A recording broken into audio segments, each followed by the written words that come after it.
Assalamualaikum warahmatullahi wabarakatuh. Yang terhormat kepada Ibu Desti selaku dosen telaah kurikulum PAI, dan tidak lupa kepada teman-teman kelas 3G yang kami banggakan. Perkenankan, kami dari kelompok 7 akan mempresentasikan hasil diskusi kami yang berjudul Kurikulum PAI dalam Ruang Lingkup Al-Quran, Hadis, dan Fikih di MTS. Nah, bagaimana sih kurikulum PAI dalam ruang lingkup Al-Quran, Hadis, dan Fikih di MTS? Mari kita simak. Untuk yang pertama, kita awali dengan tujuan umum PAI di MTS. Adapun tujuan pendidikan agama Islam di MTS adalah untuk menumbuhkan dan meningkatkan keimanan melalui pemberian dan pemupukan pengetahuan, penghayatan, pengamalan, serta pengalaman peserta didik tentang agama Islam, sehingga bisa menjadi manusia muslim yang terus berkembang dalam hal keimanan, ketakwaan kepada Allah SWT yang berakhlak mulia dalam kehidupan pribadi, masyarakat, berbangsa, dan bernegara, serta untuk dapat melanjutkan pada jenjang pendidikan yang lebih tinggi.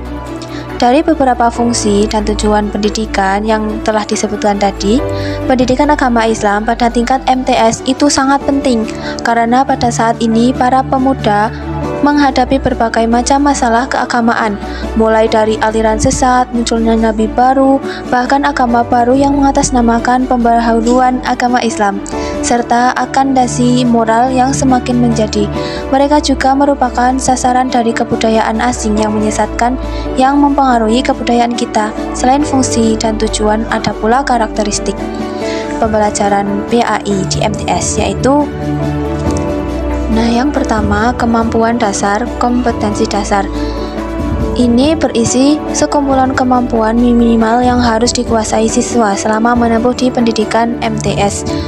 Sebisa mungkin sebagai guru, kita harus menerapkan kemampuan dasar kepada para peserta didik supaya menjadi lulusan yang berakhlakul karimah sesuai dengan kompetensi yang sudah ditentukan oleh pihak sekolah atau pihak pemerintah.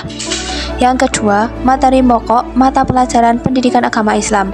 Yang termasuk materi pokok pada PAI ini adalah ada 5, yaitu Al-Quran, Hadis, Akidah, Akhlak, Fikih, SKI atau Sejarah Kebudayaan Islam, dan Bahasa Arab.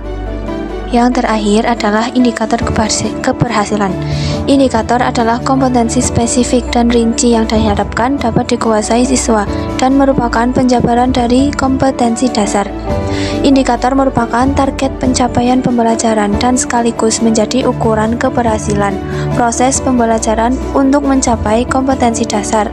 Rumusan kompetensi dalam indikator berupa kompetensi operasional sehingga tingkat tercapainya dapat diukur. Ruang lingkup kurikulum PAI. Yang pertama yaitu hubungan manusia dengan Sang Pencipta.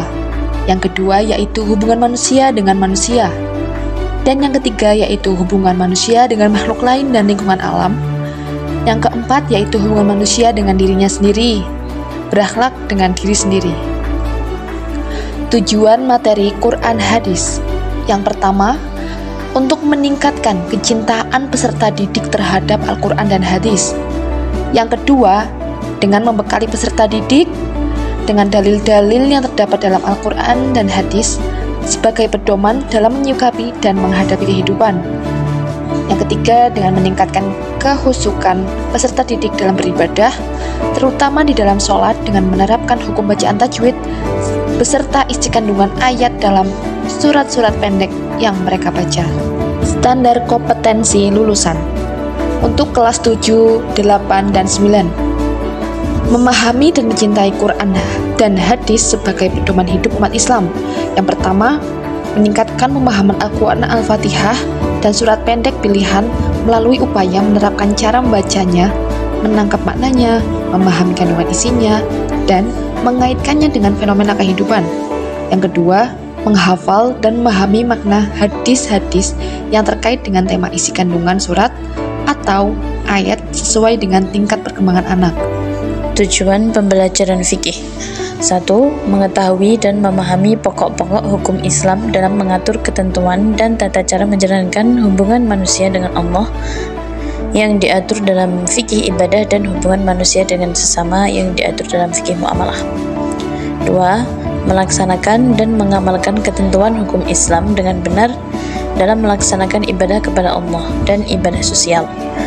Pengalaman tersebut diharapkan dapat menumbuhkan ketaatan menjalankan hukum Islam, disiplin dan tanggung jawab sosial yang tinggi dalam kehidupan pribadi maupun sosial. Standar kompetensi lulusan dalam fikih: memahami ketentuan hukum Islam yang berkaitan dengan ibadah mahdhah dan muamalah, serta dapat mempraktikkan dengan benar kehidupan sehari-hari. Sekian presentasi dari kami, kelompok 7. Mohon maaf apabila masih banyak kekurangan dan dalam penyampaian. Jika ada yang ingin ditanyakan, silahkan tulis di kolom komentar ya. Jangan lupa like and subscribe. Wassalamualaikum warahmatullahi wabarakatuh.